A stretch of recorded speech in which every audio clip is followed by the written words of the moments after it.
हमेशा आपने देखा होगा कि जो बच्चा साल भर पढ़ाई नहीं करता है और फेल होता है तो क्या बोलता है कि नहीं टीचर गलत था साहब, उसने मुझे जानबूझकर फेल कर दिया, पेपर में बाहर का आ गया था इसलिए मैं फेल हो गया। यही स्थिति परिस्थिति कांग्रेस पार्टी की है। मैं भाई से पूछना चाहता हूं कि किसानों को 0% पे लोन देने की हमने योजना बनाई, तब कोई चुनाव नहीं था।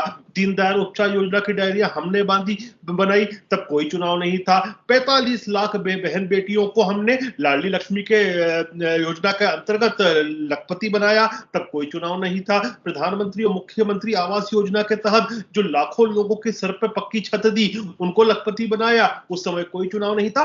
तो चुनाव तो इस देश में हर साल आते जाते रहेंगे। यदि आपको काम करना है तो सतत काम करना है, और उसी लिए हम काम कर रहे हैं, इसीलिए सारी घोषणाएं हो रही है, और जो घोषणा हम करते हैं उसको अमली जामा पहनाने का काम करते हैं। अभी मेरे भाई बोल रहे थे कि चुनाव के समय ही ये सब चीजें याद आती हैं, तो फिर मैं बताना चाहता हूं कि भाई साहब आपके कालखंड में मध्य प्रदेश में 60,000 किलोमीटर का सड़कों का जाल था, जो 5.25 लाख किलोमीटर का हो चुका है। शर्म आएगी एक डाटा बोलने में मुझे, और आपको भी शर्म आएगी सुनने में, कि जो 6 लेन हाईवे थे वो केवल उसकी टोटल लंबाई थी 92 किलोमीटर मध्य प्रदेश में, जिसको हमने 5,500 किलोमीटर से ज्यादा का जाल कर दिया।